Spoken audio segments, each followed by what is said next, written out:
আসসালামু আলাইকুম। আজকে আমি দেখাবো কিভাবে এই ধরনের ফ্লাওয়ার তৈরি করতে হয় বা শেপ তৈরি করতে হয়। আর ইউটিউব চ্যানেলে নতুন হয়ে থাকলে অবশ্যই সাবস্ক্রাইব করবেন এবং লাইক কমেন্ট শেয়ার করবেন।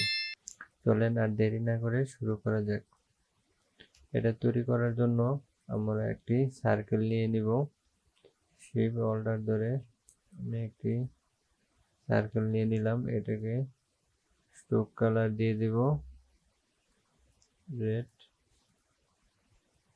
একটি স্ট্রোক দিয়ে দিলাম। দেওয়ার পর আমি যাব ইফেক্ট থেকে তারপর যে ডিস্ট্রয় ট্রান্সফর্ম, তারপরে এই টুল ব্যবহার করে এখানে ফ্রেকোস দিয়ে দেব। দেন আমি এটাকে কপি করব। এডিট থেকে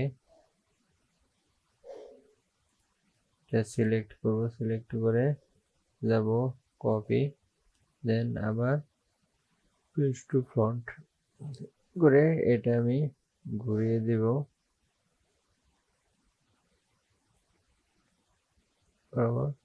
এটাকে আমি অন্য একটি স্ট্রোক কালার দিয়ে দেব। এটা দিয়ে দিলাম।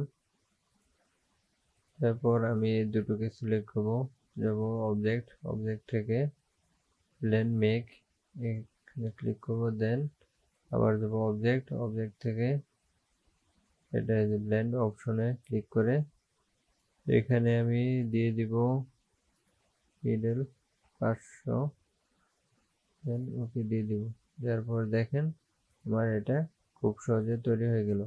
তারপর এটাকে সিলেক্ট করব, সিলেক্ট করে যদি ইফেক্ট দিয়ে দিতে চাই এবং ইফেক্ট থেকে স্টাইলিশ, তারপর ড্রপ শ্যাডো দিয়ে ওকে দিয়ে দিব। দেখেন শ্যাডো তৈরি হয়ে গেল। খুব সহজে আমরা এটি তৈরি করে ফেললাম।